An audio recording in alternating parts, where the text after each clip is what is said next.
There's going to be a lot of good matchups, and I enjoyed Bakersfield. It was fun. All right. Saw a lot of good teams, a lot of good players who wanted to Division I, and right.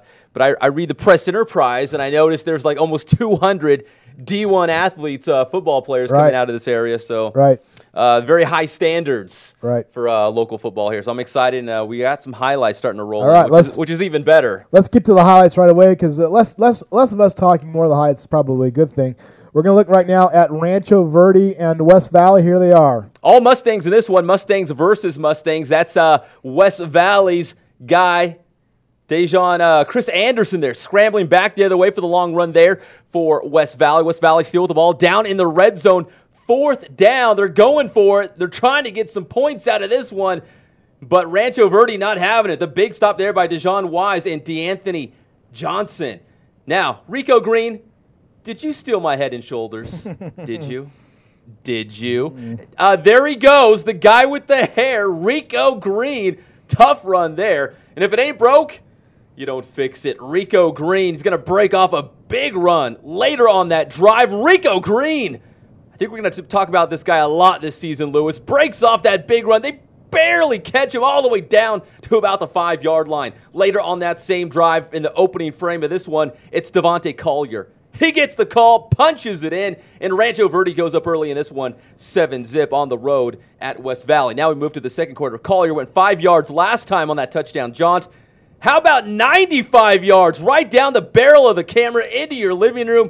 Rancho Verde starts strong, and they would also finish strong on the road at West Valley. I believe we have them at number 5 in the top 10 teams in the area. Right. Rancho Verde goes on to win big time, 49-0, your final score on the road at West Valley. All right, so tonight. Rancho Verde, one of the best teams in the area. We were talking about them all night. How good did they look to you? I mean, you saw them basically for a half before we sent you over to another debacle.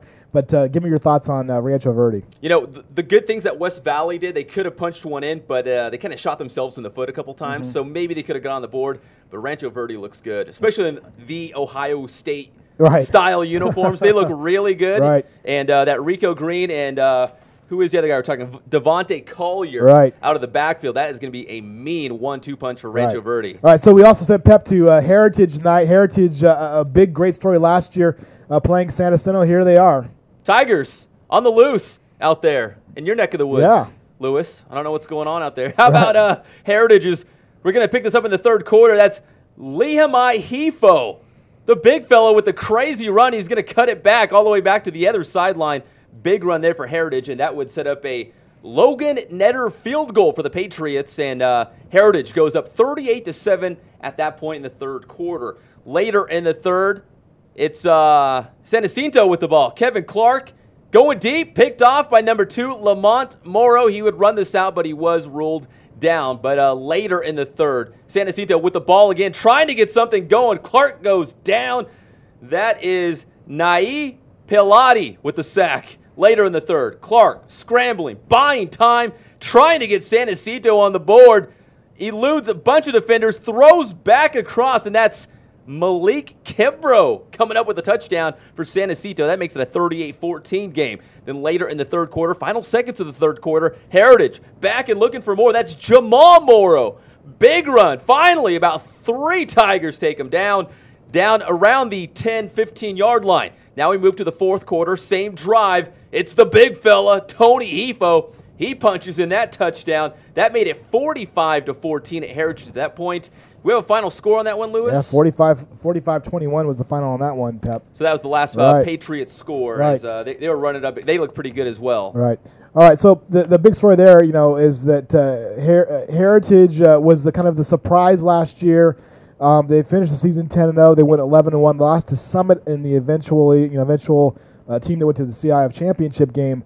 Heritage is looking very physical in this game. I love the footage. I mean, they look like they're really, really tough, a tough team to bring down, I guess. Did you see their running backs? Yeah, it's like my goodness. Mike Allstott all over the place. Big, strong kids running the ball, and also, they can play some defense too. Absolutely. I mean, they played some defense. They ran the rock hard. I think they're going to be good again this year. From what I've heard, like you said, they were good last year, and I think they're going to keep it going, and they got a lot of those Troy Polamalu hair, just like they do for Rancho Verde. So that's always fun. Good stuff. All right, let's go to our next clip. Which one is this thing again? King of Ramona. How about that, Lewis? How about that catch right there? That was T.J. Miller firing off that pass. Then later in the first quarter, now it's King with the ball. Their quarterback, Brett Hollingsworth, hooks up with Jacob Porter. That's a nice catch there on the sideline.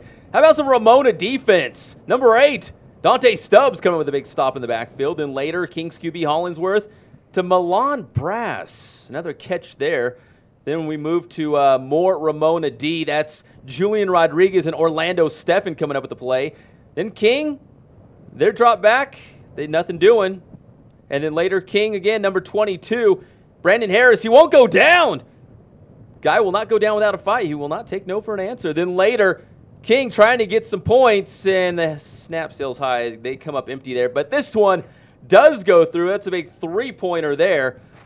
We're going to show you one more highlight here. Just hold on to it for a second. We got to show you this big-time hit by a Ramona defender. We can't see his number, but it's a pretty big pop on the sideline. Look at this pass, though. This is Adam Drexler, a King alum, loves this one. All for naught, though. They came up empty on this drive? Yeah, they did, and that was right before the end of the first half. What was the final on that one, Lewis? That one was 28-10, Ramona on the big win. Now, King was leading at that point in the game 3-0, and a good win for Ramona after a 0-10 season last year.